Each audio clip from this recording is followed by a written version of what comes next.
अस्सलाम वालेकुम। पाकिस्तान समेत 7 अहम मुस्लिम ममालिक के कायदीन ने डोनाल्ड ट्रंप से मुलाकात करके वाज़ेह कर दिया है कि इसराइल का हालिया रवैया मौजूदा कशीदगी की सबसे बड़ी वजह है। जब तक इसराइल अपना रवैया नहीं बदलेगा, गजा में, फ़लस्तीन में, मशरिक़ वस्ता में अमन नहीं हो सकता। हर रोज़ किसी नए मुल्क पर हमला कर दिया जाता है और गजा में तो जेनोसाइड जारी है, रोज़ाना सैकड़ों अफराद शहीद किए जा रहे हैं। दूसरी जानिब तामीर नौ का मामला भी डिस्कशन में आया कि किस तरह से इस जंग का खात्मा हो, कैसे इसराइली फौजियों की रिहाई हो और उसके बाद तामीर नौ का काम हो। अमरीका चाहता है कि ये जो 7 ममालिक हैं ये अपना असर और सुख इस्तेमाल करें और हमास से कहें कि वो यरगमालियों को रिहा कर दे। दूसरी जानिब अमरीका ये भी चाहता है कि हमास का आने वाले दिनों में फ़लस्तीन के अंदर और गजा के अंदर ज़ीरो रोल हो, कोई रोल ना हो और किसी किस्म का जो उसकी बहाली का प्रोग्राम है उसमें कोई किरदार दिया जाए हमास को, और ना ही अमन के हवाले से या अथॉरिटी की तश्कील के हवाले से हमास कोई किरदार दिया जाए। अमेरिका ने बड़ी शाबाशी दी उनको पाकिस्तान और वो जो कायदीन आए थे और उनको बड़ा उन पर जोर दिया कि आप तो बड़े ज़बरदस्त लीडर हैं, आप जो है ना यही ग्रुप मुझे लगता है कि जो हमास की कैद से इसराइली फौजियों को रिहा कराएगा। तो दूसरी जानिब एक बहुत बड़ी साजिश है जो अमेरिका की जानिब से, मगरिब की जानिब से गजा के खिलाफ, फ़लस्तीन के खिलाफ और पूरे मशरिक़ वस्ता के खिलाफ जारी है, जिसमें इसराइल को अहम तरीन किरदार दिया जाएगा और मुसलमानों को भी इंगेज करने की कोशिश की जा रही है। किस तरह से ये कोशिश की जा रही है, किस तरह से इसराइल को ये मौका दिया जा रहा है कि वो अमन के नाम पे एक्सप्लॉइट करे और मुसलमान मुल्कों को किस तरह से इंगेज करके इस जाल में फंसाया जा रहा है कि वो मुसलमान मुल्क पहले फ़लस्तीन से इस इलाके को फ़लस्तीनियों से खाली कराएं, फिर इसकी तामीर न करें और फिर इसके बाद अमेरिका और मगरिब जो चाहे उसको जिस तरह से चाहे और जिसके हाथ में उसका कंट्रोल देना चाहे वो कर ले। तो ये क्या साजिश हो रही है, आज इस साजिश पर से हम पर्दा उठाएंगे और आपको डिटेल्स बताएंगे कि अमेरिका और मगरिबी ममालिक क्या चाहते हैं और वहां पर तामीर नौ की क्या तरतीब होगी। मैं हूं खुर्रम कलीम और आप देख रहे हैं 24 डिजिटल। गजा पर इसराइली हमले के बाद से लेकर अब तक तकरीबन 65,000 से ज्यादा अफराद शहीद किए जा चुके हैं। इसके अलावा 6 लाख अभी महसूर हैं और मिलियन से ज्यादा जो है वो बेघर हैं। अब अमेरिका जो है वो नई चाल चल रहा है, उसने 7 मुस्लिम ममालिक के उनके सरबराहान से मुलाकात की और उनसे ये अमेरिका ने कहा है कि आप जो है एक मुश्तरका सिक्योरिटी फोर्स तश्कील दें और गजा के इलाके का कंट्रोल संभाल लें, ताकि हम पहले मरहले में तो आप हमें जो है इसराइल से की जो जंगी कैदी हैं वो हमास से रिहा करा के दें। अब जब रिहा हो जाएंगे तो फिर उसके बाद हम जंगबंदी कर देंगे, जंगबंदी कर देंगे तो हम इसराइली फौजियों का वहां से विड्रॉल करा देंगे। जब इसराइली फौजियों का वहां से विड्रॉल हो जाएगा तो फिर हम तामीर नौ का काम शुरू करेंगे। अब तामीर नौ के काम के भी कई मरले। पहला मरला तो यह है कि 6 माह के अंदर इलाके को क्लियर किया जाएगा, यानी कि उसकी क्लियरिंग की जाएगी कि वहां पर फौजियों का इनखला हो जाए, वहाँ जो रेबल्स पड़े हैं उनको साफ किया जाए, वहाँ जो मलबा पड़ा इमारतों का उनको हटाया जाए। इसके अलावा वहाँ पर कोई लाशें हैं तो उनकी तदफीन की जाए। इसके अलावा वहाँ पर अगर वहाँ पर कोई असला पड़ा हुआ है और वो इस्तेमाल नहीं हुआ, नहीं फटा हुआ, तो उसको उठाकर नाकाबिले इस्तेमाल बनाया जाए। यानी ऐसा ना हो कि बाद में आने वाले दिनों में जब वहाँ पर तामीर नौ का काम हो रहा हो और वहाँ पर ज़ेर ज़मीन असला मौजूद हो या मलबे के नीचे असला मौजूद हो और उस असले के फटने से जानी नुकसान हो जाए। इसके अलावा बेघर अफराद के लिए आर्जी रिहाइश फराहम करने का भी मनसूबा है। अच्छा, ये सारा जो मनसूबा मैंने आपको बताया कि यानी कि उस इलाके से मलबे का हटाना, बारूद और असले को क्लियर करना उस इलाके से और वहां पर जो मौजूद अफराद हैं उनको आर्जी रिहाइशें फराहम करना, ये पहले 6 महीने का मंसूबा है। इस 6 महीने के मंसूबे के मुकम्मल होने के बाद एक दूसरा मरला शुरू होगा जिसमें इलाके की तामीर नौ की जाएगी। वहां पर इंफ्रास्ट्रक्चर दोबारा से बचाएगा, सड़कें बनाई जाएंगी, पानी फराहम किया जाएगा, बिजली की फराहमी होगी और लोगों से कहा जाएगा कि वहां पर जो इन्वेस्टर्स हैं आए और उसकी तामीर नौ में किरदार अदा करें। एक अंदाजे के मुताबिक 53 अरब डॉलर की जरूरत होगी इस इलाके को दोबारा से तामीर नौ करने के लिए। वो 53 अरब डॉलर कहां से आएंगे ये अभी बहुत अनक्लियर है कि उसमें अरबों का कितना किरदार होगा, अरब कितने पैसे देंगे, अमेरिका कितने पैसे देगा, मगरबी ममालिक कैसे पैसे देंगे और जो पैसा वो खर्च करेंगे तो उनके क्या स्टेक्स होंगे इस पर। तो ये बहुत सारी चीजें अभी तय होना बाकी हैं। फिर यह कि इस इलाके के अंदर अस्पताल बनाए जाएंगे, स्कूल दोबारा से बनाए जाएंगे या इबादत गाहें बनाने की इजाजत दे दी जाएगी। तो वो एक पूरे का पूरा मरला होगा, ये 1 से 2 साल या 1.5 साल के अरसे में ये कंप्लीट हो गया। यानी 6 महीने पहले मलबा साफ करने में, वहाँ पर बारूद वगैरह साफ करने में, और उसके बाद वहाँ पर जो तामीर नौ इंफ्रास्ट्रक्चर बनाने में, स्कूल, अस्पताल, पानी, बिजली, सीवरेज, इस तरह के इंतजाम करने में वहाँ पर होंगे। फिर वहाँ पर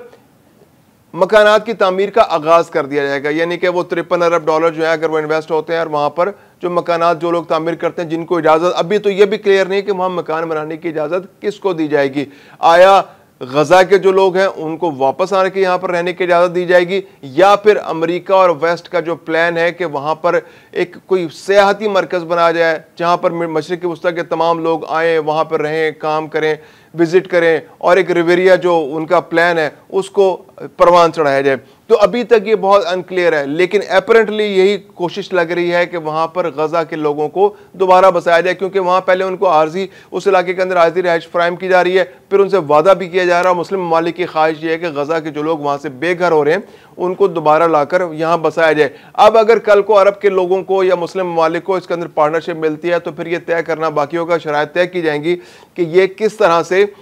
यहाँ पर तामीर ना होगी, अरब के लोग किस तरह से रहेंगे, और यहाँ पर किस तरह से कंट्रोल होगा। एक चीज़ जो अरब ममालिक और अमेरिका की जानिब से बड़ी वाज़ेह तौर पर नज़र आ रही है कि हमास का रोल दोनों ग्रुप जो है, दोनों ग्रोह नहीं देख रहे। अमेरिका तो चाहता ही है कि हमास को यहाँ से ख़त्म कर दिया जाए, क्योंकि कल जो अमेरिकी सदर ने वहाँ पर खिताब किया जनरल असम्बली में, उसमें उनका डोनाल्ड ट्रंप का यही कहना था कि अगर इस वक्त फ़लस्तीन को तस्लीम कर लिया जाता है बतौर रियासत तो ये हमास को एक इनाम होगा, और हमास को किसी सूरत अमेरिका इनाम नहीं देना चाहता कि हमास को तस्लीम कर लिया जाए या हमास की अथॉरिटी को तस्लीम कर लिया जाए और हमास को किसी तरह मजबूत कर दिया जाए, क्योंकि अमेरिका, इसराइल और मगरब ये चाहते हैं कि हमास का मुकम्मल सफाया हो। और ये वो एक ऐसा पॉइंट है जिस पर अरब ममालिक भी खामोश है, क्योंकि उनको भी लगता है कि उनकी जो बादशाहतें हैं या उनकी जो हुकूमतें हैं उनके लिए वो सोच जो हमास की सोच है उनके लिए ख़तरा बन सकती है। बाकी जो मुस्लिम ममालिक हैं उनकी सोच ज़रा मुख्तलिफ है, लेकिन अरब ममालिक इस बारे में काफ़ी क्लियर है कि वो हमास का रोल नहीं देखना चाहते। तो ऐन मुमकिन है कि हमास के रोल के बगैर ये अरब ममालिक और अमेरिका के दरमियान कोई एग्रीमेंट आने वाले दिनों में हो जाए, जिसके इम्कानात जो कल की मुलाकात है उसके बाद काफ़ी वाज़ेह नज़र आते हैं। लेकिन जो गैर अरब ममालिक हैं, जो पाकिस्तान है या तुर्की है, इनकी सोच इस हवाले से मुख्तलिफ है। हमास के हवाले से वो उस तरह नहीं सोच रहे जिस तरह से अरब ममालिक इस बारे में अपनी राय रखते हैं। फिर इसके बाद यह है कि जब 2 मरहले मुकम्मल हो जाएंगे तो तीसरे मरहले में यहाँ से जो तामीर नौ के बाद इस इलाके का कंट्रोल जो है वो फ़लस्तीनी अथॉरिटी को दे दिया जाएगा। मुस्लिम ममालिक की ख्वाहिश यह है कि इस इलाके का कंट्रोल फ़लस्तीनी अथॉरिटी को दिया जाए।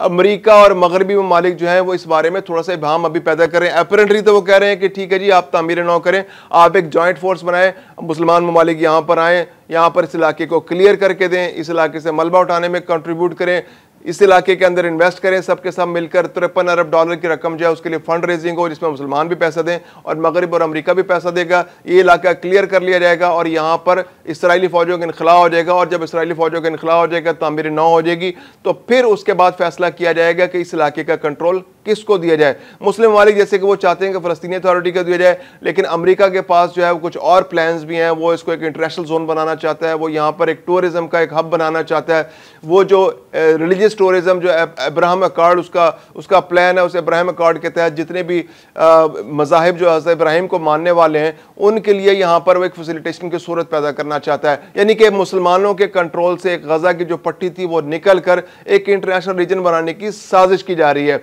और इस साजिश में मुसलमानों को भी उलझाने की कोशिश की जा रही है कि मुसलमान इब्राहिम अकॉर्ड के नाम पर इस साजिश का हिस्सा बन जाए, इसके पार्टनर बन जाए। ना सिर्फ इसकी सिक्योरिटी मुसलमानों से कराई जाए गजा के जाने के जो इसराइलियों के इनखला के बाद, फिर इसकी तामीर नौ भी कराई जाए।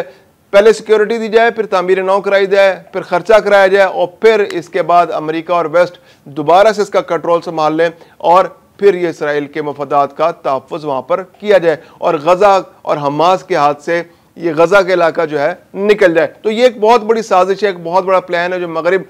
खुली नज़रों के सामने, खुली आंखों के सामने अरब ममालिक, मुस्लिम ममालिक के सामने कर रहा है। अगरचे मुस्लिम ममालिक जो हैं वो इसराइली जाहिरियत के हवाले से बड़े क्लियर हैं, बहुत क्लियर मैसेज जो है अमेरिका के सामने रखा गया है। अक़वाम मुत्तहिदा की जो इजलास है उसके अंदर भी बड़ी क्लियर बात हुई है कि यहाँ पर जो इसराइली जाहिरियत है उसको फौरी तौर पर रोकना ज़रूरी है, जेनोसाइड को रोकना ज़रूरी है, जो नस्ल कशी फ़लस्तीनियों के रही है उसका रोकना ज़रूरी है, इसराइली जाहिरियत जो दूसरे ममालिक के अंदर इसराइल जो हमले कर रहा है उसका फौरी तौर पर रोकना ज़रूरी है। और अमेरिका को चाहिए कि वो इस पर असर और रसूख इस्तेमाल करे, मगरिब अपना असर और रसूख इस्तेमाल करे। मगरिब तो अब थोड़ा सा वहाँ पर जो मुजाहरे हो रहे हैं, वहाँ पर जो अवामी राय हमवार हो रही है, तो मुस्लिम जो अरब जो यूरोपियन कंट्रीज़ हैं उन्होंने तो थोड़ा बहुत रेस्ट्रेंट से काम लेना शुरू कर दिया। अगरचे इसराइल से ताउन और हमास की मुखालफत में तो वो एक हैं, लेकिन यह है कि वो जेनोसाइड रोकना चाह रहे हैं। वो चाह रहे हैं कि जंग अब रोक दी जाए, बहुत कत्लेआम हो चुका है, इसको मजीद कत्लेआम नहीं करना चाहिए क्योंकि अब बच्चे और औरतों का वहाँ कत्लेआम हो रहा है। इससे पहले तो उन्होंने इसमें कोई हमदर्दी नहीं दिखाई, लेकिन अब अचानक उनके दिलों में हमदर्दी जाग गई है और वो चाह रहे हैं कि इस जेनोसाइड को रोका जाए और कोई पॉलिटिकल सूरत इसकी बन जाए। तो अमेरिका और इसराइल बज़ाहिर तो एक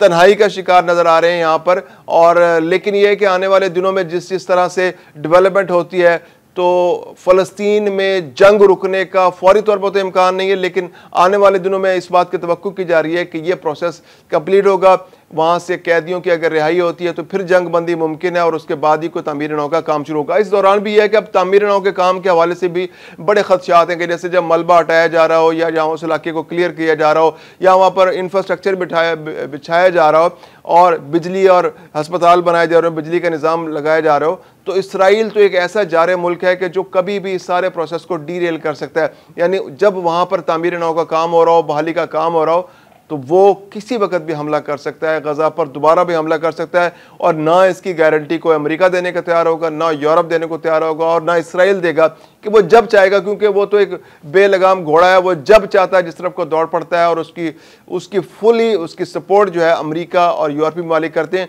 तो जब तक ये चीज़ें तय नहीं होती तो मुसलमानों के लिए ये मुश्किल होगा कि इस प्रोसेस का हिस्सा बने, क्योंकि बदएतमादी